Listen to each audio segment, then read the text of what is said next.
In today's episode, I want to talk with you about one of the foundational pillars of well-being, positive emotions.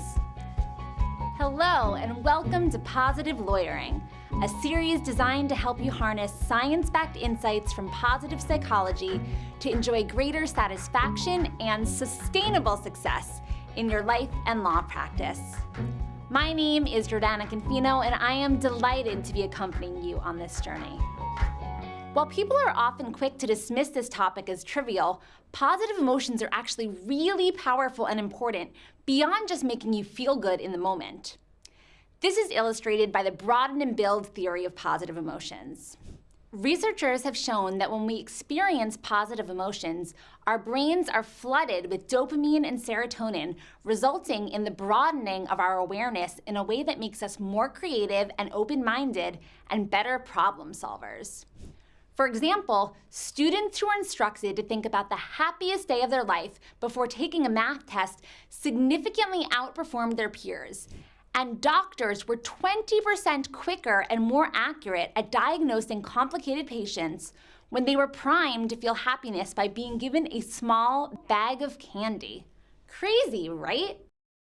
Beyond this, positive emotions have been shown to nourish our growth and development over the long term because these daily experiences of broadened thinking create opportunities for us to build more social, emotional, and physical resources that we can rely on in the future.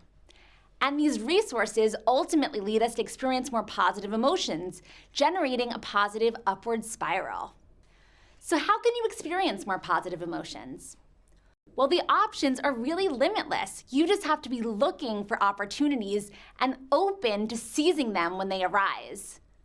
But this is actually a lot harder than you might think because of something called the negativity bias, which is the evolutionary-based tendency of our brains to focus more on negative things than on positive things, because historically, that would help keep us alive. But while this might have been helpful in the days of saber-toothed tigers, in today's world, all it's doing is stressing us out and preventing us from capitalizing on the benefits of positive emotions. And for lawyers, this negativity bias is especially pronounced due to the nature of legal training.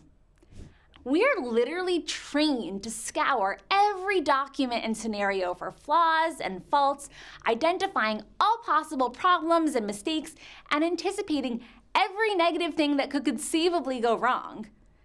And while this no doubt helps us safeguard our clients' interests, if left unchecked, it will also impact the way that we look at ourselves and our lives outside of our work.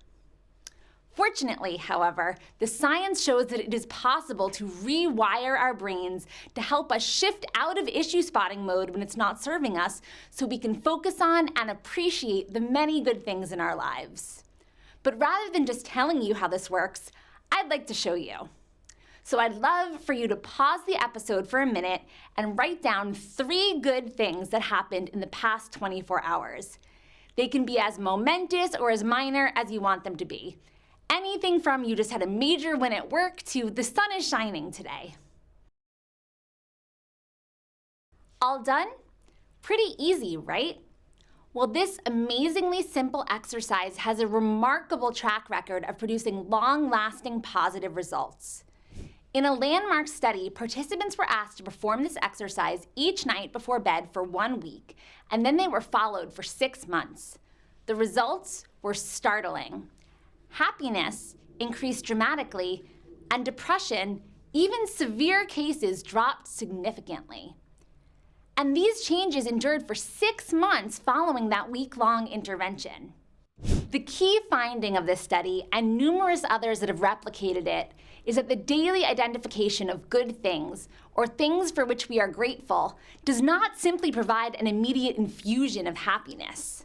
Instead, it causes us to develop a habit of looking for the good in our lives, and this fosters positivity and resilience that enables us to better cope with stress, overcome adversity, and experience greater health and happiness in all aspects of our lives. Not bad for a short exercise that will take you maximum a few minutes to complete each day. So in the upcoming week, I encourage you to give it a try and to challenge yourself to record 3 good things or 3 notes of gratitude every day. I hope you will join me for our next episode. Until then, take care, friend.